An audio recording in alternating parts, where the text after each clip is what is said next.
Deux raisons essentiellement. La première, et je ne cesse jamais de le dire, la première raison, c'est que vous êtes la première richesse de la République démocratique du Congo.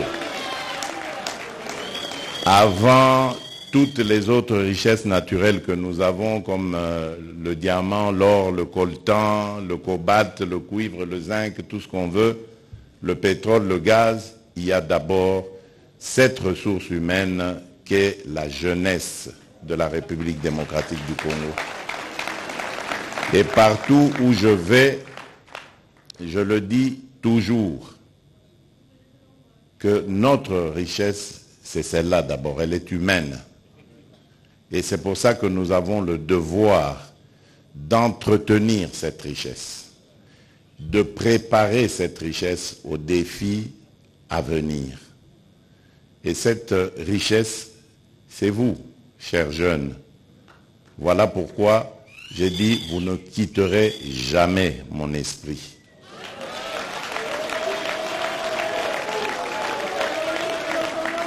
La seconde raison, et c'est ce que j'ai dit déjà dans la première, c'est que vous êtes l'avenir de ce pays.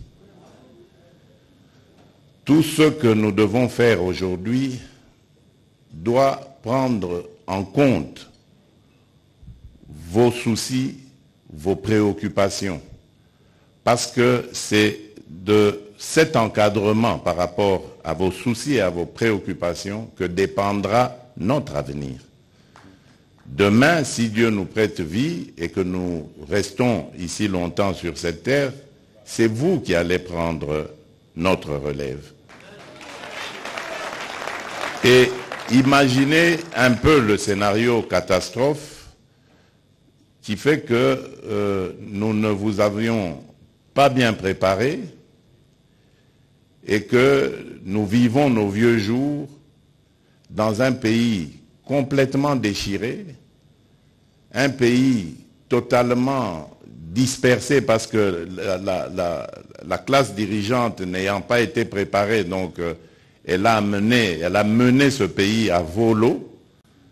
Nous, vieilles personnes, tendant vers nos derniers jours, comment allons-nous vivre cela? Parce que non seulement il y aura les difficultés sociales et autres auxquelles nous allons devoir faire face au quotidien en étant de vieilles personnes, mais il y aura aussi ces accusations que vous porterez contre nous en disant vous êtes les responsables de cette situation parce qu'en votre temps vous n'aviez rien fait. Voilà pourquoi nous ne vous abandonnerons jamais. Et je remercie vraiment les organisateurs, à commencer par le président du Conseil national de jeunesse et tous ceux qui l'ont entouré pour cette belle initiative. Le ministre Bunkulu, c'est lui qui parle pour vous au Conseil des ministres. C'est très important d'avoir de bonnes relations avec lui. Et c'est au Conseil des ministres que l'on prend des décisions pour vous. C'est très important, très très important pour nous, au-delà de ce qu'on peut être, ce qu'on peut penser, c'est très important pour nous d'encadrer la jeunesse. Parce que c'est elle qui va garantir nos vieux jours demain. Et vous, jeunes Congolais, vous avez encore plus la mission de réussir dans ce que vous faites, formation, métier, profession. Vous avez le devoir de réussir parce que vous êtes une jeunesse qui n'est pas n'importe laquelle. Je l'ai bien dit, vous êtes la jeunesse de la République démocratique du Congo. Vous devez savoir à quel pays vous appartenez. Croyez-moi, chers jeunes, nous avons un pays béni. Chaque jour, moi je vous exhorte chaque jour, avant de dormir ou lorsque vous vous réveillez, remerciez le Créateur. Quelle que soit la religion à laquelle vous appartenez, remerciez notre Créateur parce qu'il nous a mis sur un sol qui est totalement béni. Ce pays, si nous restons conscients, nous restons unis, nous restons organisés, ce pays va faire parler de lui dans pas très longtemps. Nous serons peut-être encore vivants pour voir ça. Suivez simplement toute l'actualité. Renseignez-vous sur votre pays, ses potentialités. J'ai parlé de la première richesse qui est la jeunesse, ses ressources humaines. Mais regardez toutes les potentialités dont le monde a besoin aujourd'hui pour lutter, par exemple, contre le changement climatique, pour aller vers l'économie verte, la nouvelle industrie. Toutes les solutions se trouvent en République démocratique du Congo. Pour les énergies renouvelables, vous trouverez les réponses en République démocratique du Congo. Même demain, lorsque on parle de l'après-pétrole avec toutes ces dérivés qui sont l'essence, le gasoil et tout ça, l'hydrogène vert peut être produit ici en République démocratique du Congo. Donc nous avons les réponses à toutes les questions que se pose le monde aujourd'hui. Et quand nous quittons le sous-sol, nous arrivons au sol, l'agriculture, nous avons près de 80 millions d'hectares de terres arables. Nous pouvons nourrir plus de 2 milliards de personnes, donc c'est-à-dire l'Afrique entière et au-delà, grâce à notre sol. Et au Congo, il pleut toute l'année, car nous sommes à cheval sur l'équateur. Quand il ne pleut pas au nord, il pleut au sud et vice-versa. Là où, partout ailleurs, on commence à connaître des problèmes de sécheresse, surtout chez nous en Afrique, eh bien nous avons ces réponses. Nous avons, comme je vous l'ai dit, un pays qui est béni. C'est pour ça d'ailleurs, chers jeunes, que vous voyez tous les problèmes qu'on nous cause. Nous sommes un pays, je vous ai dit, à vocation. Dieu nous a dotés de tout ça, pas pour que Tovimba Nabisomoko, mais pour partager. Et nous sommes prêts à le faire. Mais dans l'ordre. Et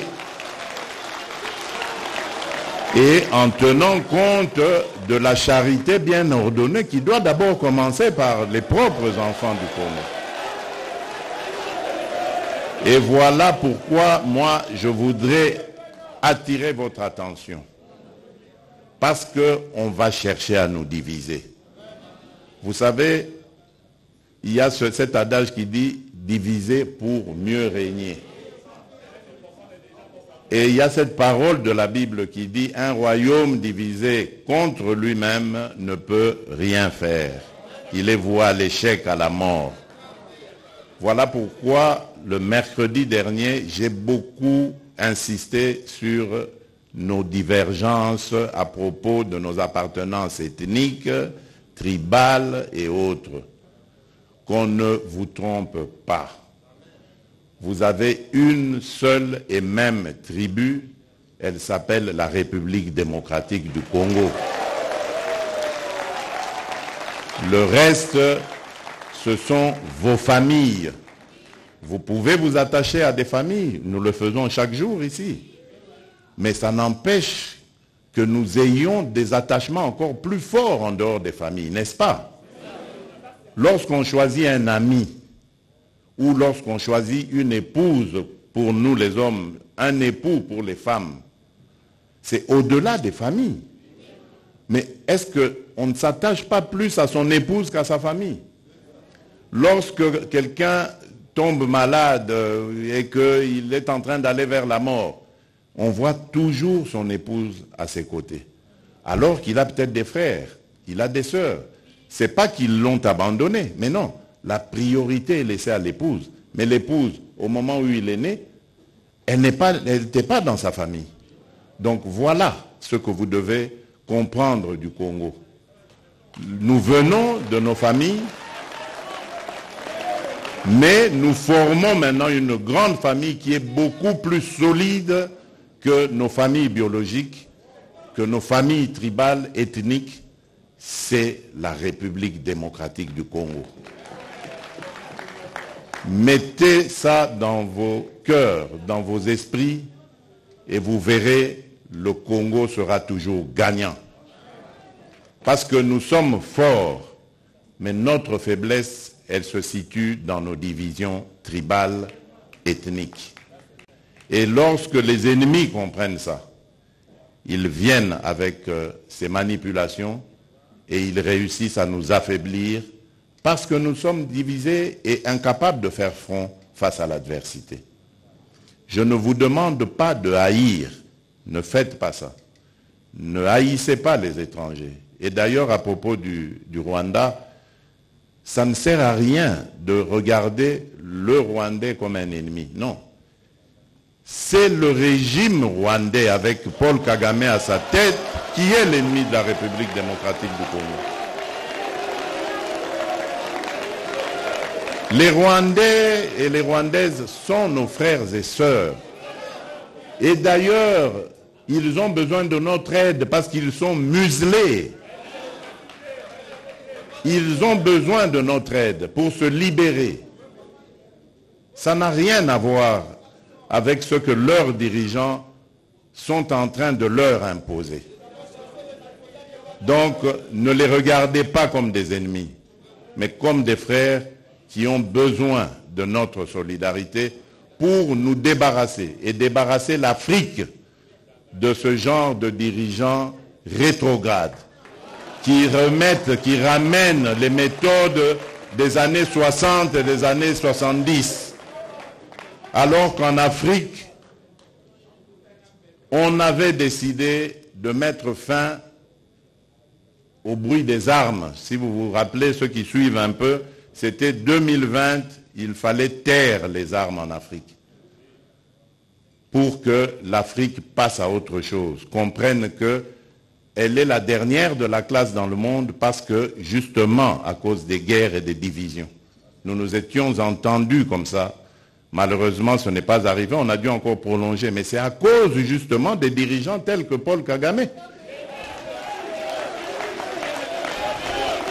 Et il s'enorgueillit d'être un faiseur de guerre, un spécialiste dans la guerre. Il en est fier. Moi, à sa place, je me cacherais, j'aurais honte d'assumer le fait qu'on sème la mort et la désolation. C'est honteux. Et je dirais même diabolique. Nous n'allons pas manger de ce pain-là. Nous, le pain que nous mangeons, c'est celui de l'amour. Celui du patriotisme, l'amour pour le Congo et l'amour pour le Congolais. C'est ce que je vous prêche. Ce que notre leader, mon leader, celui qui m'a formaté en politique, mon mentor, Étienne Tshisekedi Wamulumba, c'est ce qu'il m'a prêché, l'amour du Congo et du Congolais. Essayez cette formule, chers jeunes, et vous verrez, le Congo sera toujours number one. Je vous remercie. Que Dieu vous bénisse. Face à l'agression de la RDC dans sa partie est du territoire national, le chef de l'État en a appelé à la vigilance et la mobilisation de la jeunesse congolaise pour barrer la route au plan de balkanisation du pays par les envieux de ses richesses.